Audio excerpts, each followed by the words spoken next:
जय हिंद साथियों, व्यू 90 के इस डिजिटल प्लेटफॉर्म पर आपका स्वागत है। मैं हूं फरज शकीब। अब की बार 400 पार ये नारा बहुत चल रहा है। मोदी जी इस नारे को हर जनसभा में लगा रहे हैं जहां भी वो जा रहे हैं।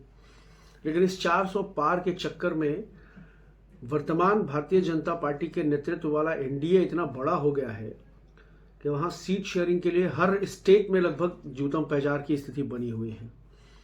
हम आज सिर्फ बात करते हैं बिहार की, और बिहार में भी बात करते हैं सिर्फ और सिर्फ रामविलास पासवान जी के सुपुत्र चिराग पासवान जी की, जो वर्तमान में जमुई से सांसद हैं।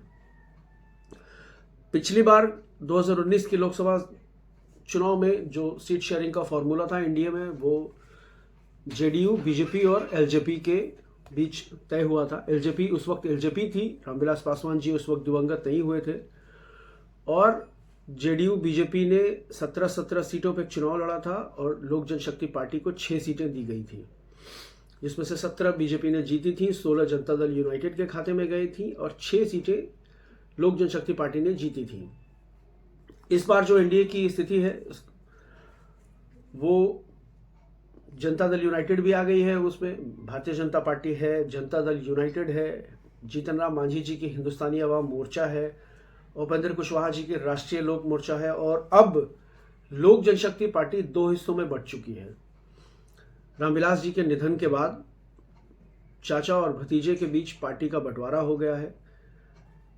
चिराग पासवान एक गुट के नेतृत्व करता है, दूसरे गुट के नेतृत्व करते हैं पशुपति कुमार पारस, जो बिहार अभी फिलहाल केंद्र सरकार में फूड प्रोसेसिंग मंत्री भी हैं। चिराग पासवान जिस गुट का नेतृत्व कर रहे हैं वो लोक जनशक्ति पार्टी रामविलास के नाम से जानी जाती है, और पशुपति कुमार पारस जिस गुट का नेतृत्व कर रहे हैं वो राष्ट्रीय लोक जनशक्ति पार्टी के नाम से जानी जाती है।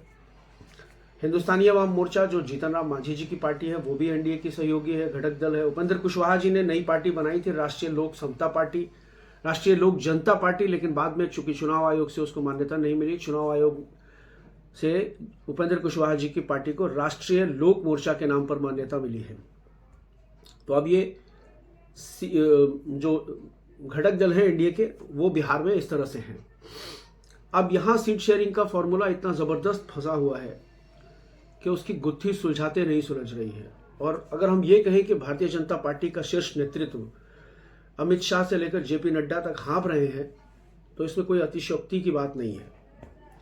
कल देर रात भी चिराग पासवान जी से जेपी नड्डा साहब की मुलाकात हुई है और सीट शेयरिंग पर कोई फाइनल डिसीजन नहीं हो पाया है, बात नहीं बन पाई है। अब सीट शेयरिंग का जो स्टेटस है एनडीए में उसको जरा समझ लेते हैं। भारतीय जनता पार्टी पहले तो चाहती थी कि वो 20 से 22 सीटों पर चुनाव लड़े, 12 से 14 सीटें जनता दल यूनाइटेड को दे दी जाएं, 4 से 5 सीटों में लोक जनशक्ति पार्टी के दोनों गुटों को एडजस्ट किया जाए, और उसके बाद 1-2 सीट जो बच रही हैं वो उपेंद्र कुशवाहा और जीतन राम मांझी जी के लिए रखी जाए। लेकिन नीतीश कुमार जी ने स्पष्ट कर दिया है कि वो 16 सीटों से कम पर तैयार नहीं है। वो जब इंडिया गठबंधन में भी थे तो भी केसी त्यागी बार बार स्टेटमेंट दे रहे थे कि 16 सीटों से कम पर तो हम बात तक करने को तैयार नहीं होंगे। और नीतीश जी अभी विदेश दौरे पर हैं और कहा जाता है कि वो अपनी सीटों का लिस्ट जो है वो शीर्ष नेतृत्व को दिल्ली में पकड़ाते हुए दिल्ली से फ्लाइट पकड़ के देश से बाहर गए हैं।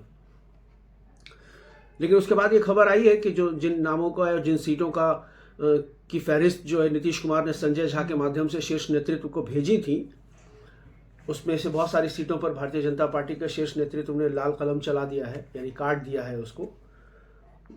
लेकिन इसकी कोई आधिकारिक सूचना अभी नहीं मिली है। सूत्रों के हवाले से जो लोग बताते हैं मैं उनकी बात कर रहा हूं।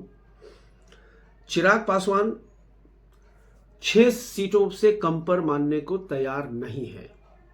भारतीय जनता पार्टी अभी की जो स्थिति है वो उसमें स्थिति में ये खबरें आ रही थी कि भारतीय जनता पार्टी अपनी 17 सीटें लड़ना चाहती हैं, 16 सीटें जदयू के खाते में जाएंगी तो हो जाता है 33, और उसके बाद बची हुई 7 सीटों में से 4 सीटें जो है, या 4 या 5 सीटें जो है वो लोक जनशक्ति पार्टी के दोनों गुटों को उसमें एडजस्ट किया जाएगा। चाचा और भतीजे दोनों को एडजस्टमेंट करने की बात चल रही है, और एक सीट जो बच रही है वो उपेंद्र कुशवाहा जी के लिए और एक सीट जीतन राम मांझी जी के लिए दिए जाने की सूचना है।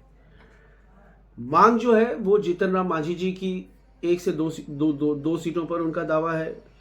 कुशवाहा जी तो 3 सीटों पर दावा ठोक रहे हैं, काराकाट, सीतामढ़ी, और खबरें आ रही हैं कि सुपौल पर भी उनकी दावेदारी बन रही है। और उसके बाद जनता दल यूनाइटेड ने बहुत साफ कर दिया है कि वो 16 से कम पर बात नहीं करेगी। अब चिराग पासवान अगर अपने लिए यानी लोक जनशक्ति पार्टी रामविलास के लिए 6 सीटें मांगते हैं तो अब क्या करेगी भाजपा। और दूसरी तरफ चिराग पासवान को इंडिया गठबंधन की तरफ से 10 सीटों का ऑफर दे दिया गया है, 8 सीटें बिहार में और 2 सीटें उत्तर प्रदेश में। ये कल का डेवलपमेंट है। ये ऑफर महागठबंधन की तरफ से दिया गया है, जिसके नतीजे में भारतीय जनता पार्टी के शीर्ष नेतृत्व के चेहरे की सिलवटें बढ़ गई हैं।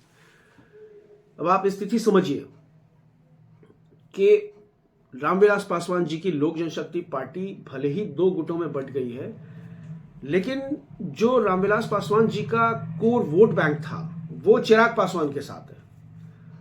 सांसद भले ही पशुपति कुमार पारस जी के साथ हैं, लेकिन जो वोटर्स हैं और जो संगठन है, मूल संगठन है जिसको रामविलास पासवान जी ने खड़ा किया है, वो चिराग पासवान जी के साथ है। और कम से कम माना जाता है कि 5 से 6% वोटों पर चिराग पासवान अच्छी खासी पकड़ रखते हैं। तो अगर चिराग पासवान एनडीए छोड़कर इंडिया गठबंधन में आते हैं तो सीधे एनडीए गठबंधन को 5 से 6% वोटों का डेंट लगना तय है। और इधर इंडिया गठबंधन में यह होगा कि नीतीश कुमार के उस तरफ जाने के बाद जो नुकसान हुआ है इंडिया गठबंधन के वोट शेयरिंग में, उसका थोड़ा बहुत डैमेज कंट्रोल, एटलीस्ट 50% तक डैमेज कंट्रोल हो जाएगा अगर चिराग पासवान जी इधर आ जाते हैं तो। दूसरी तरफ चिराग पासवान जी को महागठबंधन में 10 सीटों का ऑफर देकर के एनडीए गुट में चिराग पासवान की बार्गेनिंग कैपेसिटी को बढ़ा दिया है। अब चिराग पासवान बहुत साफ अंदाज में और बहुत खुलकर बात कर रहे हैं कि 6 सीटें हमको दीजिए, नहीं तो मेरे लिए विकल्प खुले हुए हैं और यहां से बेहतर विकल्प खुले हुए हैं। ये और बड़ी परेशानी का सबब बन गया है एनडीए के लिए। उपेंद्र कुशवाहा जी के बारे में तो तय है कि वो काराकाट लड़ेंगे ही, और सीतामढ़ी में भी उनकी दावेदारी इतनी मजबूत है कि उनके उम्मीदवार वहां माधव आनंद जो है वो पूरी तरह से तैयारी कर रहे हैं। तो उपेंद्र कुशवाहा जी को भी महागठबंधन की तरफ से ऑफर मिला है कि आप इधर आ जाइए। दूसरी तरफ इंडिया गठबंधन बहुत कूल है, बहुत सहज दिख रहा है, क्योंकि यहां सीट शेयरिंग में वैसी कोई रार नहीं मची हुई है। आरजेडी है, कांग्रेस है और वामदल है, और सीट शेयरिंग की कमान जो है वो इस वक्त लालू यादव जी ने खुद अपने हाथों में ले ली है। और जो बिहार का जो इंडिया गठबंधन है उसमें चाहे कांग्रेस का प्रदेश नेतृत्व हो या वाम दलों का नेतृत्व है, जहां तक मेरी समझ है, राजनीतिक समझ है, मैं समझता हूं कि लालू यादव जी के सामने, यानी लालू यादव जी के आदेश को न मानने की स्थिति में इंडिया गठबंधन का कोई भी दल बिहार में नहीं है। उनके मान और सम्मान की वजह से मैं बात कर रहा हूं कि लालू यादव जी की इतनी इज्जत है इंडिया गठबंधन के अंदर, उनकी इतनी पकड़ है इंडिया गठबंधन के अंदर कि, और उनका इतना रेस्पेक्ट है इंडिया गठबंधन के अंदर कि लालू जी न्याय संगत तरीके से अगर सीट शेयरिंग इंडिया गठबंधन में तय करेंगे तो मुझे नहीं लगता है वहां कोई बहुत ज्यादा विवाद की स्थिति पैदा होने वाली है। लेकिन ये 400 पार वालों के लिए सर का दर्द बना हुआ है बिहार। महाराष्ट्र की मैं बात नहीं कर रहा हूं, अभी नया गठबंधन उड़ीसा में भी हो गया है बीजू जनता दल से, वहां क्या स्थिति होगी उस पर बात नहीं कर रहा हूं। उधर उत्तर प्रदेश में ओम प्रकाश राजभर मंत्री तो बना दिए गए हैं, लेकिन संजय निषाद वहां जबरदस्त ताव में है। गाजीपुर की एक लोकसभा सीट है जहां संजय निषाद भी दावा ठोक रहे हैं, ओम प्रकाश राजभर भी अपना दावा ठोक रहे हैं। उनकी जो सुभाषपा है, संजय निषाद जी की जो पार्टी है निषाद पार्टी, वो भी अपना दावा ठोक रही है। और माना यह जाता है कि मनोज सिन्हा जो जम्मू कश्मीर के पूर्व राज्यपाल रहे हैं, वो भी उस सीट पर दावा ठोक रहे हैं अपने पुत्र अनुभव सिन्हा के लिए। ये उत्तर प्रदेश की बता रहा हूं मैं आपको, गाजीपुर लोकसभा सीट की। बहरहाल उत्तर प्रदेश में बहुत लंबी चर्चा हो सकती है, लेकिन बिहार में इतना तय है कि इस वक्त एनडीए गठबंधन बहुत मुश्किल में है। गोदी मीडिया एक नैरेटिव सेट करने की कोशिश कर रहा है कि ऑल इज वेल, सब चंगा सी। हर थोड़ी देर पर एक ब्रेकिंग न्यूज चल जाती है कि चिराग पासवान मान गए, उपेंद्र कुशवाहा मान गए, अमित शाह का फॉर्मूला काम आया, नड्डा ने संभाली कमान, इस तरह की हेडलाइन मैनेजमेंट उधर चल रही है गोदी मीडिया के माध्यम से। लेकिन जो अंदर की भगदड़ है वो भी छुपने वाली तो है नहीं, क्योंकि आज सोशल मीडिया का दौर है। वो खबरें जो बाहर आ रही हैं उससे ये पता चल रहा है कि चिराग पासवान 6 से कम सीटों पर मानने के लिए तैयार नहीं है, और उन्होंने स्पष्ट कर दिया है कि हम 6 से कम सीटों पर तो कतई नहीं मानेंगे। उनकी तैयारी इतनी है कि उन्होंने 11 लोकसभा की सीटों पर अपने प्रभारी नियुक्त करके रख दिए हैं, और बीच बीच में उनकी तरफ से, उनके कार्यकर्ताओं की तरफ से, उनके प्रादेशिक नेताओं की तरफ से यह बयान आ जाता है कि हमने 40 सीट पर पूरी तैयारी कर रखी है। यानी वैसी स्थिति में अगर चिराग पासवान एनडीए से बाहर निकलते हैं तो इसका सबसे ज्यादा नुकसान वो अपनी तरफ से नीतीश कुमार जी को पहुंचाने की कोशिश करेंगे। कहा जाता है कि नीतीश कुमार जी भी नहीं चाहते हैं कि चिराग पासवान एनडीए में रहें।